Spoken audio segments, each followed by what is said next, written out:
Tout d'abord parce qu'on a des acteurs ici de premier plan qu'on n'a pas, enfin plus difficilement en tout cas à Paris. Ça nous a permis aussi de sentir un peu l'atmosphère, savoir ce qui se passe en se promenant dans les rues de Beyrouth. Et puis en termes d'affichage, c'est très important pour nous parce que France 24 est très regardé. On le sait, au Liban, il y a une communauté francophone, notamment moi je parle pour le débat en français, qui est très importante. Et donc voilà, en termes d'affichage aussi, c'était très important pour nous. Et parce que nous croyons au journalisme de proximité, donc il faut y aller là où l'actualité l'exige. Et là, je pense qu'on parle beaucoup de la crise syrienne, de ses répercussions à l'intérieur du Liban et aussi dans la région entière. Je veux dire, vous n'êtes vraiment pas gâtés par la géographie. Le Liban n'a jamais, vous avez vraiment deux voisins qui sont très sympathiques. Donc ça fait que la donne change et nous, on s'adapte à l'actualité.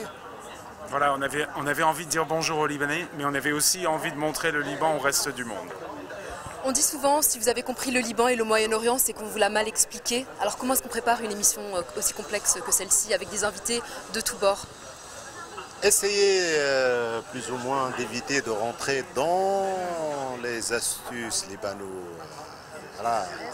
Voilà, et ça c'est très compliqué pour n'importe quel observateur averti, parce que ce n'est pas facile de suivre au mot et à la lettre et au chiffre près tout ce qui se passe au Liban depuis 75-76. Donc là, on est vraiment dans l'actualité, on veut miser uniquement sur les répercussions, on lit la presse libanaise, on suit ce qui se dit sur les chaînes libanaises, y compris sur votre chaîne d'ailleurs, donc on essaie de suivre pour être dans le champ, pour ne pas sortir du champ et essayer d'être le plus objectif. Et voilà. Puis donner la parole aux Libanais, pourquoi pas. Donner la parole aux Libanais, comme le dit Taoufik, aussi avoir un regard justement extérieur, ne pas s'impliquer, essayer de comprendre comment fonctionne aujourd'hui le Liban sans rentrer dans toutes les politiques internes, parce que pour le téléspectateur c'est quand même relativement compliqué. Pour nous journalistes, elle l'est déjà relativement pour toi, aussi. Moi.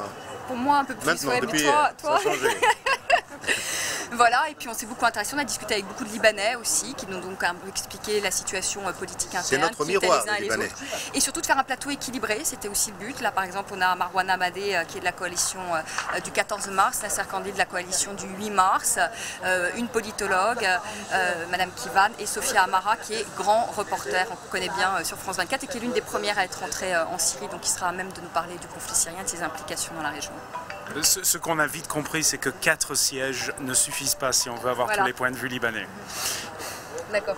Merci. Bah, écoutez, bon débat. Merci. Merci.